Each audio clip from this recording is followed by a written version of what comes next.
लोकसभा में इस वक्त सांसदों का शपथ ग्रहण जारी है। हैदराबाद से सांसद असदुद्दीन ओवैसी ने जब सांसद पद की शपथ ली तो अंत में उन्होंने जय फिलिस्तीन का नारा लगाया। तो ये बड़ी खबर इस समय की है। हालांकि जिस तरीके से इजराइल और फिलिस्तीन यानी हमास के बीच युद्ध चल रहा है और इजराइल के हमले फिलिस्तीन पर जारी हैं, हमास के ऊपर कह रहा है इजराइल की हमला कर रहा है, लेकिन इसमें बहुत सारे बेगुनाह मारे जा रहे हैं। लेकिन ये एक हैरानी की बात है कि भारत की संसद में इजराइल और फिलिस्तीन से कोई लेना देना नहीं है, जहां पर असदुद्दीन ओवैसी जय फिलिस्तीन कह रहे हैं।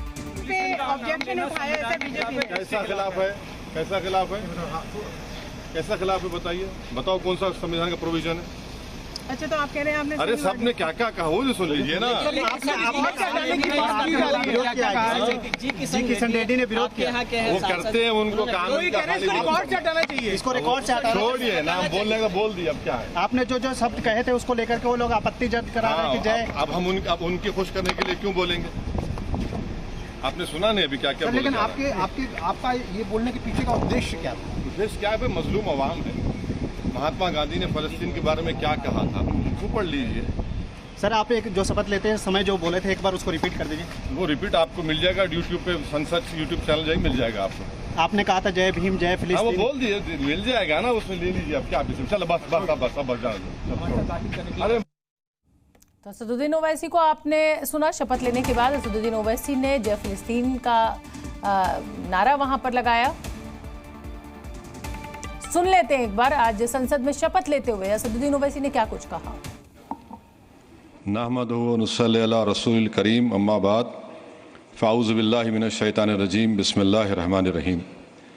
मैं असदुद्दीन ओवैसी, जिसे लोकसभा का रुकन मुंतखब किया गया है, अल्लाह के नाम से हल्फ उठाता हूँ कि मैं भारत की आइन पर जो क़ानून के मुजब तय पाया है एतक़ाद रखूँगा, उसका वफ़ादार रहूँगा।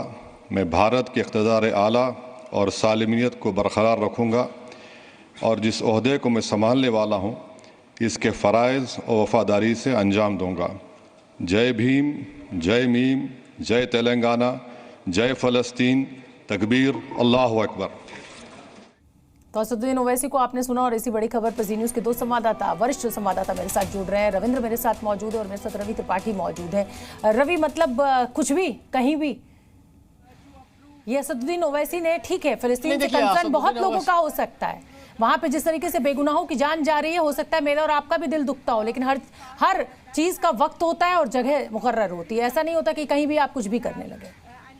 रवि, वही तो उन्होंने किया है कि उन्होंने जगह का फायदा उठाया है और वक्त का फायदा उठाया है। संसद में वो जानते हैं कि इस बात को रखेंगे तो विवाद होगा और विवाद होगा तो उस पर चर्चा होगी और चर्चा होगी तो अपनी बात रखेंगे। तो कहीं ना कहीं उन्होंने प्लेटफॉर्म का फायदा उठाया है, संसद का जो प्लेटफॉर्म होता है। और वैसे ही जानते हैं कि कब कौन सी बात बोली जाए और कौन सी बात को मुद्दा बनाया जाए, ये बेहतरीन तरीके से जानते हैं। हालांकि इसका अलग अलग मायने निकाला है, कोई पहली बार नहीं है फिलिस्तीन को लेकर। इससे पहले भी आप जानते हैं कि कई बार वो नारा लगा चुके हैं, फिलिस्तीन के बारे में समर्थन कर चुके हैं। तो ये उनके लिए पुरानी बात नहीं है, लेकिन एक नए सत्र में ओथ लेते हुए इस बात को कहना, ये कहीं ना कहीं लोगों को चुभ रहा होगा। लेकिन वैसी है उनको ये बात कहने का अधिकार है। अलग बात है कि इस पर अलग अलग चर्चा होगी कि बीजेपी ने इसका विरोध किया, कांग्रेस पे क्या कहेगी, लेकिन वो वैसी इसी बात के लिए जाने जाते हैं। बिल्कुल ठीक है, मैं रविंद्र का रुख कर लेती हूँ। रविंद्र, इस बार का जो लोकसभा चुनाव में मुसलमान वोट बहुत, ठीक है वो अपनी सीट जीते, लेकिन मुसलमान बहुत ज्यादा असदुद्दीन ओवैसी को नहीं सुन रहा था। ऐसे में अगर जय फिलिस्तीन का नारा लगाकर असदुद्दीन ओवैसी क्या साबित करना चाहते हैं और अब आगे क्या? देखिए, भारत सरकार का देखिए दुनिया में कुछ ही देश है जिनके फिलिस्तीन और इजराइल दोनों से अच्छे संबंध है, इसलिए कोई जय फिलिस्तीन कहे कोई जय इजराइल कहे कोई मायने नहीं रखता। और एक बात और करें, आसन ने यानी चेयर ने साफ तौर कहा था कि जो वो शपथ लेने की लाइन है उसके अलावा जो भी पहले या बाद में बोल रहा है वो रिकॉर्ड में नहीं जाएगा।